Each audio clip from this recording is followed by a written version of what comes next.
Entre nous les cours, c'est de la merde. Mais je comprends jamais pourquoi t'as toujours un mec dans ta classe qui te dit moi j'adore les cours. Vas-y ferme ta gueule, tu t'aimes pas les cours, ça fait des années que ça te fait chier, arrête de faire ton intéressant là. Qui dit Covid dit nouvelles mesures aussi. Et non, je parle pas de l'ouverture des fenêtres parce que carrément va bientôt falloir les enlever carrément. Mais je parle de celles qui sont pas vraiment claires. Par exemple dans certains établissements la cour de récréation est séparée avec les niveaux, voilà, les 5e avec les 5e, les 6e avec les 6e, les 4e avec les 3e, etc.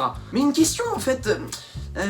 Ah oui, ça sert à quoi, ouais? Non, parce que en mode le Covid c'est un pédophile, c'est ça, il aime bien traîner chez les 6e, donc du coup on sépare tout, comme ça tout va mieux. Avec ça, il y a souvent d'autres règles connes, comme ne jamais changer de salle. Par exemple, toi, t'es en 3e 2, et bah tu restes toujours dans la même salle. Sauf pour les sciences, c'est-à-dire physique, chimie, technologie et SVT.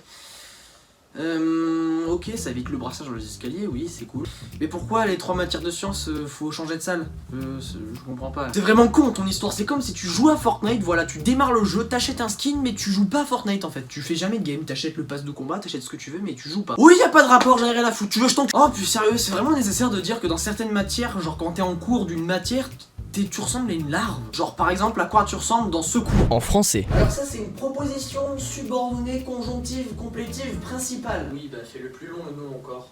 Ouais c'est vrai que c'est un peu long ouais. En maths. Alors x on va le changer de place, on va faire la substitution, ensuite le théorème de Pythagore, le théorème de Thalès pour calculer le côté Ouais non parce que les maths plus t'avances moins c'est compréhensible. Quand tu grandis tu fais des cours qui te serviront à rien plus tard. Genre t'es pas adulte mais tu sais très bien, tu sais pertinemment que plus tard ça va servir à rien. Par exemple, qu'est-ce que je m'en branle des conjonctions de coordination. Au moins il y a certains métiers pour être recruté, ils te demandent de les réciter. Et bonjour et bienvenue à votre entretien d'embauche pour devenir employé YouTube, installez-vous. Alors votre profil nous intéresse vraiment, mais d'abord une question, c'est quoi les conjonctions de coordination?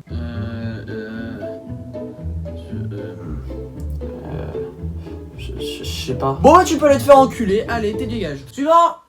Oh, c'est les emplois du temps. Hormis le fait que chaque année j'en ai un qui pue la merde. Pourquoi mon lundi il est toujours encore plus chargé que Mia Khalifa après une sextape? Le lundi j'ai toujours l'impression de faire ouverture et fermeture de l'établissement. 8h, 18h, hop là, c'est bon, terminé. Et tu veux pas mettre ça ailleurs? Genre je sais pas moi, le jeudi par exemple, j'en sais rien. Continuons dans un truc encore plus casse-couille que les dents pendant qu'elle te suit. Les gens de ta classe. Alors je vais pas me plaindre de ma classe parce que je les aime beaucoup. Cette année j'ai une classe exceptionnelle, mais dans ma vie j'ai rarement une classe sans mon ex. Vraiment, je sais pas pourquoi, c'est quoi votre délire hein. En mode c'est une tradition chez l'administration de voir avec qui tu traînes un petit peu en 6ème, puis ensuite voir s'il y a des bisous et des câlins, voir s'il y a un couple, pour ensuite un an après te remettre dans la même classe qu'elle. Et puis pour terminer en beauté, 10 trucs qu'on a tous déjà eu dans notre classe. C'est parti. Numéro 10, l'intello. Tiens ta copie, 19 sur 20, c'est excellent.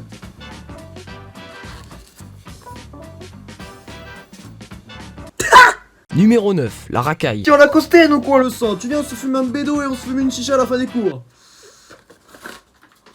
Numéro 8, le mec famous. Allez filles, doucement, on se calme, une à la fois s'il vous plaît. Numéro 7, le mec qui a trop redoublé. Oh mec, mais c'est quoi ça? Là c'est une virgule. Ah ouais, c'est vrai, putain je suis con. Numéro 6, le mec qui écoute pas. Bref, vous notez bien ce que c'est qu'une tangente, hein, c'est l'opposé divisé par l'adjacent. Monsieur, comment on calcule une tangente? Ensuite niveau prof, numéro 5, celui qui est toujours vénère. Ouais bah si t'arrêtais de parler avec les deux groupés qui sont derrière, t'aurais compris ce que c'était qu'une tangente. Numéro 4, celui qui fait les faux espoirs. Bon alors on se barre, ça fait 10 minutes là. Il est pas là hein, on y va. Hop, désolé pour le retard, allez on y va, on rentre, désolé, excusez-moi. Numéro 3, le bipolaire. Alors bien sûr, dans vos réponses, il faut toujours apprendre à se justifier, c'est un peu comme dans la vraie... Eh toi, arrête ça là. Non mais je m'en fous. Pourquoi il nous apprend à argumenter lui? Numéro 2, le prof jamais là. Et numéro 1, celle qui sort avec son élève. Would you like to hear a sample?